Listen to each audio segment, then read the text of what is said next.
Okay, so lastly, I wanted to show you the steps to make a residual plot and talk a little bit about evaluating the strength of the regression.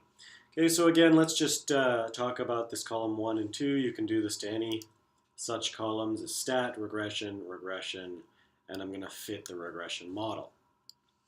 Here the response again, of course, needs to be y, whatever your y is, whether you call it y or whether you call it final.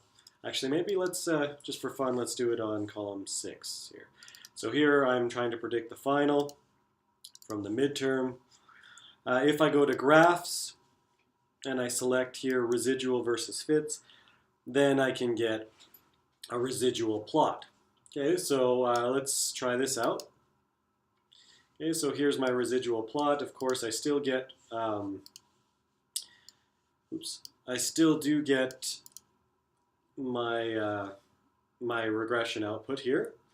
Okay, so some key highlights that you want to see. Sorry, I'm all over here. Can't seem to control this. Okay, there we go. So here is the regression equation. Okay, so here whatever you call y, in this case final, whatever you call x, in this case midterm. Here is the slope, it is the coefficient of x. And here's the y-intercept, also called the constant. You can see that from the regression equation. You can also see it from here. Okay, here's the slope, here's the y-intercept. R squared, or the coefficient of determination, says that 55% of the variation of y, of final exam mark, can be explained by the regression performed with the midterm, or x. Okay, one other thing you can do if you want, you could get the correlation from the r squared.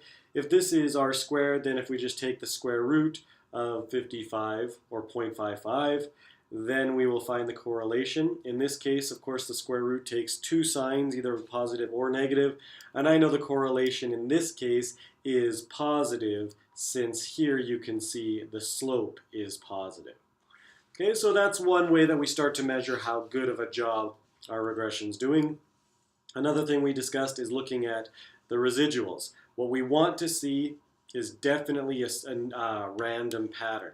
If you have patterns like a line or a curve, it means that you're not using the right model. If you've got a curve in the residuals, then it means that you've got curve data and you should be doing a curved linear regression. If you've got still linear trends going on in here, it means that you're missing a particularly useful factor to describe y. Okay, other patterns would be a wedge-like shape, either crescendo, decrescendo, pizza, if you want to call it that. If you have that, that means you do not have constant variance.